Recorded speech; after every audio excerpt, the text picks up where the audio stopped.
Good morning, everybody. Welcome to the Coffee Run Live, episode 344, coming to you riverside. Let me share with you my view. So, we've got the riverbank, and there's some little ducks through there. We've got this little bird. It's really cute. It's got like really blue bits on it. It's really strange. And then there's another little, I think they're little wild chickens, or they're probably not wild chickens. I totally made that up. Anyway, so good morning and hello. I wanted to come to you from down here. I decided to sit down next to the river and get my writing hat on today. But before, as you guys know, I'm a really big advocate of making sure that you journal before we do anything, right? Pretty much. So the thing that I've been journaling on today is like really getting into that future state of what it is that you want and stuff like that. And I think that this is something that I know I've spoken to quite a few of you, and you've had these feelings as well. Like, you know when. I'm just going to see. Hang on a second. I'm just going to see if I can lean this up over here. There we go. And then hopefully the ants won't all climb all over it, because that'll be really good. So, you know how when there's something that you want really, really badly, right? And you're just like, this is what I really want, this is what I want to do, this is how I want to be, this is how I want to feel.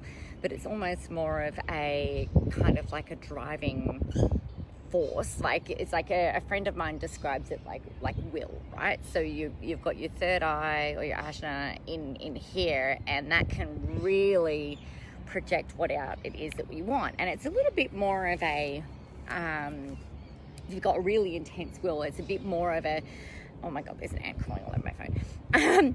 It's more of a kind of like a push type of desire, right? Whereas what I was writing about this morning, just in here, is it's like, I think for me that when we think about what it is that we want, where it is that we want to be, you know, when was the last time that you actually sat in the emotions of that actually and allowed them to kind of bubble up? Because as I was sitting here thinking about, you know, what it is that I really want to create. Hey, Anya. You know, thinking about what it is that I really want to create, what it is that I really want to do, where it is that I ultimately want to be, who it is that I really want to be. It's kind of sitting in it, and I could kind of feel it almost like welling up in my core, and almost got a little bit emotional actually about it, which I thought was kind of curious. And this doesn't happen for me all the time. So this was just it was a kind of a reminder, I suppose, of, you know, how much I really do want what it is that I, you know, tell myself that it is that I want, what I tell you guys that I want to create, and how I want to be, and the person that I want to be. And I think that when you can kind of tap into that yearning, not as in like it's not the feeling. I'm going to try and articulate this. It's not a feeling of, oh, I don't have it yet and it's so freaking far away. This yearning is more of a, like, I know it's coming, I know it's here. It's like almost just on the other side of this like invisible barrier, and we want to like make the barrier go.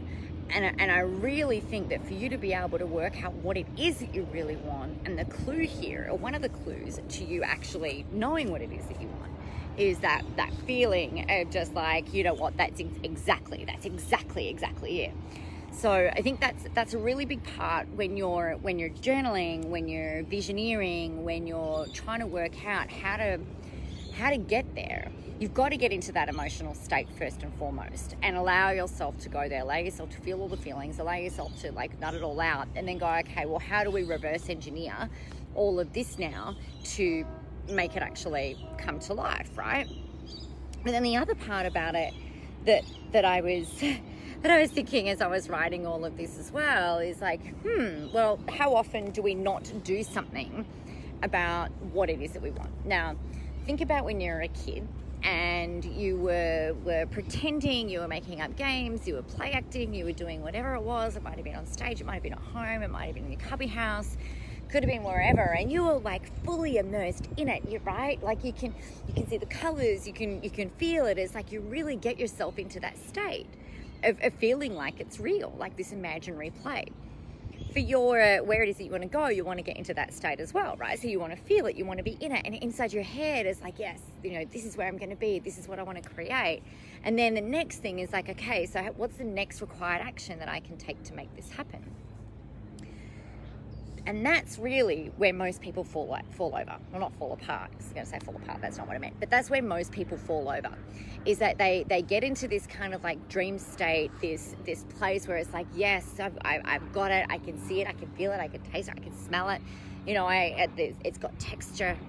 Excuse me, looking like I'm having something or another. They're trying to get the flies away. It's not very good down here for flies, or lack of flies.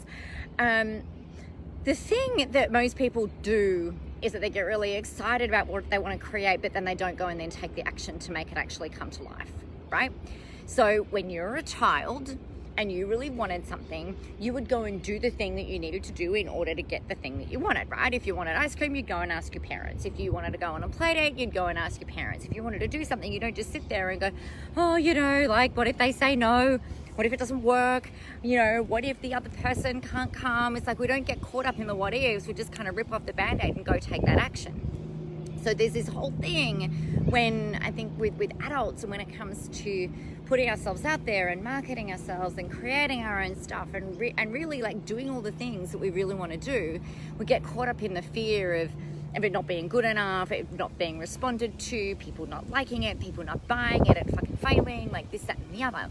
But I want you to think about this taking action like the stretching of a rubber band, right? If you are a rubber band that's this size right now, and you go out and you try something, you stretch, and then you can't come back to where it was that you originally started from. You try something else and you keep stretching and you keep pushing and you keep trying something more. You can't come back to being that person that you were before all of those. You've already got one new experience under your belt. You've got one new set of stories. You've got one new set of learnings. And you know what? So what if it fucking fails? So what if you go and do a launch and it doesn't work? So what if you go and launch a marketing campaign and it falls flat on its ass? So what if you go and do a live stream and nobody freaking turns up? So what if you start blogging and nobody responds? I think one of the things that's a really, really big issue in our world at the moment is that we've been sold this idea that social media and marketing and launches and everything like that is going to be successful in an instant, just add freaking water. And it's actually not true. Well, sometimes it's true, but sometimes it's not. Like that, it doesn't happen like that for everybody. Shit, it doesn't happen like that for me. I've had program launches that don't work at all, that I don't make any sales in. Right? And I've got lists, I've got audiences, like I've got all of this stuff. Like, and there's still some things sometimes that I put out there that don't make any sales. I don't let that impact me too much, right? It does kind of make me go like, oh, what the hell happened there? Okay, great. Well, I've learned something. I've always learned something from it. And then you go and you try something different and you make sure that you go all in. And, well, that's for me. I make sure I go all in and make sure like I do something like I get back in the ring, right? Slight little touch there on Eye of the Tiger stuff. Like you get back in the ring, you suck it up, princess, and you keep fucking going, because you've got that, like what we were talking about at the start. Like if you really want what you say you want, are you going to let a failed launch knock you off your perch? Are you going to let a failed marketing campaign not enable you to do what it is that you want to do? If you go and put an ad up on Facebook and it gets declined, you go, oh well, I got an ad on my vagina. That sucked. Welcome to today's live stream, everyone. That was not fun. You've got like are you going to let all of that knock you off your perch, hold you back from getting what it is that you really, really want? I don't know. Like, are you? And if you are going to let that set the tone, then you probably don't actually have... That's going to be harsh. Maybe if you're going to let that knock you off, if you're going to let that sidewind you, if you're going to let that, if that's going to be the thing that knocks you out for the count, then you probably shouldn't have a business. You probably shouldn't be marketing yourself. You probably shouldn't be out there doing this, because honestly, it is fucking hard and it requires grit and strength and resilience, and the rewards are so fucking amazing. But you've got to be prepared to keep digging deep and to keep on going and be that person that is just too fucking stupid to stay lying down on the mat because you're afraid of, you know, getting another hit, right? So yes, you might get winded. Yes, you might get knocked out. But so long as you keep getting back up, then that dream that you have got gets closer every single freaking day. And that's what it costs. And that's what it takes. And, you know, I don't know. I think to me, like, if you don't want what it is that you want badly enough, then all the strategy in the world isn't going to help you. All the tactics in the world isn't going to help you. All the ad trainings, all the seminars, all the personal development, all of that's not going to help you if you don't really want what it is that you say that you want. And the big tip here is, you know, it's really easy to get caught up in the romanticism of entrepreneurship and having your own business. And, you know, it gets painted as this beautiful thing, you know, like writing on a riverbank and being bitten by ants, but, you know, having the sense of freedom and lifestyle and all of that. It is a really beautiful vision of what it is that you can create. I totally get it, and you know, this whole laptop lifestyle thing has got a lot to answer for, but it is true when you can make it work. But it really does require you to dig freaking deep, because nothing comes to you for free. Nothing comes to you without effort. Now, effort doesn't mean that you sit there and you hustle 24 hours a day, 7 days a week, incessantly. Oh, hell no. You know, my version of hustle is I'm sitting on the side of the riverbank drinking coffee, writing in my journal before I start writing like the chapter 2 of my new book. You know, that's what it takes today. I'm going to talk to you guys about Eye of the Tiger today because I'm really fucking passionate about that.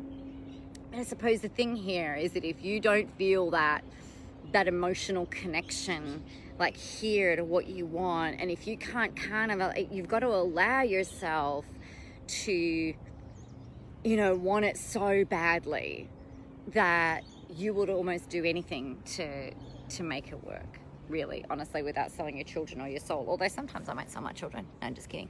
All right, let's see what you guys are saying, because it was too far away. Catherine, my social lab hasn't converted, but now I'm doing workshops under the brand of social lab. You just keep going. Yeah, totally. You just keep going. You know, it's too freaking important. The work that we do is too freaking important. The life that we want to build is too important. Oops, Daisy, sorry about that. You guys are sitting right between my legs now. Let's see if I can make that less wobbly. That's good. You know, like I was saying, I got a bit distracted by getting the phone sorted. Life is too short to not do the thing that you're here to do. So there you go, my friends. That is my little rocket up your pants today. I've had an ant up my pants. That was really fun. You guys were witness to that. I do not wish that upon anybody. And I think it was a bull ant too, because there's bull ants freaking everywhere. I don't know what that is all about. I really like nature when nature stays away from me. By like meaning the bugs and the things. All right, you guys, I'm going to love you and leave you and get back to my writing of all of the things. If you have not signed up for Eye of the Tiger yet, you totally should. It's 4 weeks, 8 modules delivered over 4 weeks, so 2 modules a week.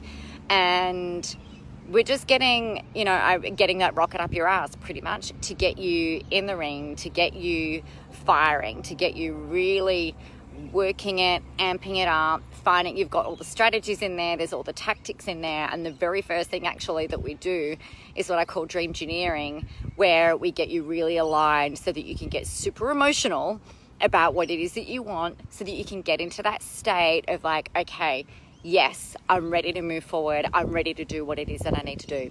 So I'm out here obviously on the riverbank, so I can't give you the link into the comments, but if you head to www.nicolamoras.com.au/tiger.